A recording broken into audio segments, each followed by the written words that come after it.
హైదరాబాద్ వచ్చిన తర్వాత telephone book లో పడుకోవడం, పంపు నీళ్ళ దగ్గర స్నానాలు చేయడం, ఇట్లా ఒళ్ళే బలి లాగుతారయ్యా మీరు అసలు. ఎట్లా అనిపిస్తుంది మీ లైఫ్ కి ఆ సినిమాకి రిలేటెడ్ అనిపించింది ఎట్లా? అనిపించింది. చాలా చాలా సంఘటనలు మామూలుగా నిజంగా ఈ మన రఘు నాటివి రఘు ఉన్నాడు, అతను నాకు చాలా ఇదిగా ఉండేవాడు. వాళ్ళది చిన్న మా అన్నగారిది ఎస్టీడీ బూత్ ఒకటి ఉండేది మన అసందులో.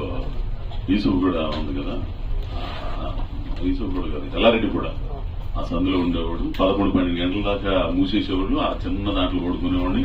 తెల్లారుజామా లేచిపోయి ఆ పంపు దగ్గర నీళ్లు పోసుకునేవాడిని. ఇట్లా చాలా అంటే ప్రతి ఒక్కరి జీవితంలో ఉండేయండి.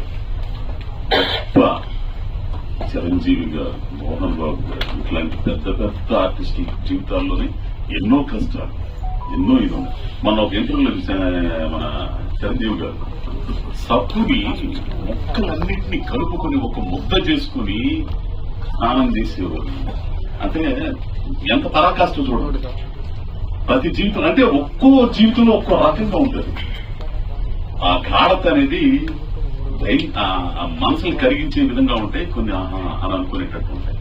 అట్లాంటి జీవితం నా జీవితంలో చాలా ఉండే. ఈ మూర్తి జీవితానికి నాకు చాలా సామ్యత కూడా ఉంది, సారూప్యత. పావన గారిని చూస్తుంటే మీ సామ్రాజ్యం గుర్తొచ్చారా? ఖచ్చితంగా సామ్రాజ్యం గుర్తుకొచ్చింది. ఇప్పుడు రాబోయే ముందు కూడా తగాద పెట్టుకుంది. ఏందా నువ్వు నా పైసలు వెళ్ళవా, నేను వెళ్ళిపోతాను బా ఓరకాయ ఏందని గొడవ పెట్టుకుంది. ఇప్పుడు నాతో గొడవ దగ్గర ఏంది నువ్వు పెట్టేదే, నేను చేసుకోగలలే అంటే. ఆ ఫెరోసిస్ అంటే ఒక స్వతంత్ర భావాలు, కష్టం నుంచి వచ్చింది కూడా. అయ్యో ఆమెనండి మెయింటెనెన్సా ఏంది, నేను ఇప్పుడు ఏదో అడగాలని డబ్బులు ఆమెను అడిగి తెచ్చుకోవాల్సిందే. సరే శివ గారు,